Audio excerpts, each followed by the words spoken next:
ডলারের বিপরীতে ভারতীয় মুদ্রা রুপির দাম আরও পড়েছে। 10 জানুয়ারি শুক্রবার মার্কিন ডলারের বিপরীতে রুপি 85.97 নেমেছে।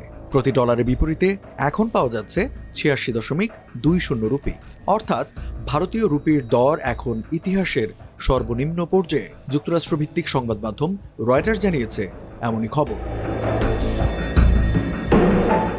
9 জানুয়ারি বৃহস্পতিবার সংবাদ মাধ্যম রয়টার্সের এক সমীক্ষায় বলা হয়েছিল, রুপি আরও দুর্বল হয়ে ডলারের বিপরীতে 86-তে নেমে যেতে পারে। মাত্র 24 ঘন্টা পেরোতে না পেরোতেই সেই আশঙ্কা সত্যি প্রমাণিত হয়েছে। ইকোনমিক টাইমসের খবর অনুযায়ী শুক্রবারই 14 পয়সা পতন হয় রুপির। 2022 সালের জুলাই সেপ্টেম্বর প্রান্তিকের পর রুপি এবার প্রথমবারের মতো এক প্রান্তিকে সবচেয়ে খারাপ পারফরম্যান্স করেছে। ডোনাল্ড ট্রাম্প প্রেসিডেন্ট নির্বাচিত হওয়ার পর আন্তর্জাতিক বাজারে ডলারের দাম বেড়েছে এবং বন্ডের বিপরীতে অতিরিক্ত মুনাফা পাওয়া যাচ্ছে। এসব কারণে ডলারের বিপরীতে ভারতীয় রুপির দর কমেছে বলে দাবি করছেন বিশ্লেষকরা।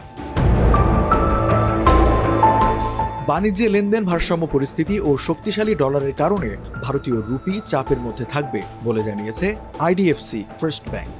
2025 সালের সেপ্টেম্বরের মধ্যে প্রতি ডলারের দাম 86 রুপিতে দাঁড়াবে বলে ব্যাংকটি মনে করছে।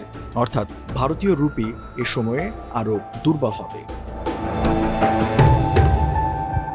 বিশেষজ্ঞদের মতে এমন পরিস্থিতিতে ভারতের পুঁজিবাজার মহাসংকটে পড়েছে। রুপির এই দরপতনের পাশাপাশি শেয়ার বাজারেরও লাগাতার পতন হচ্ছে। শুক্রবার শেষ হওয়া সপ্তাহে সেন্সেক্সের নেট পতন হয়েছে 1844.2 পয়েন্ট, নেফটির 573.25। আপাতত রুপি ও শেয়ার বাজার উভয়ই অস্থির থাকবে বলে মনে করছেন বিশেষজ্ঞরা। সাধারণ ক্ষুদ্র বিনিয়োগকারীদের প্রতি তাদের পরামর্শ, আপাতত শেয়ার কেনা বন্ধ রাখাই ভালো।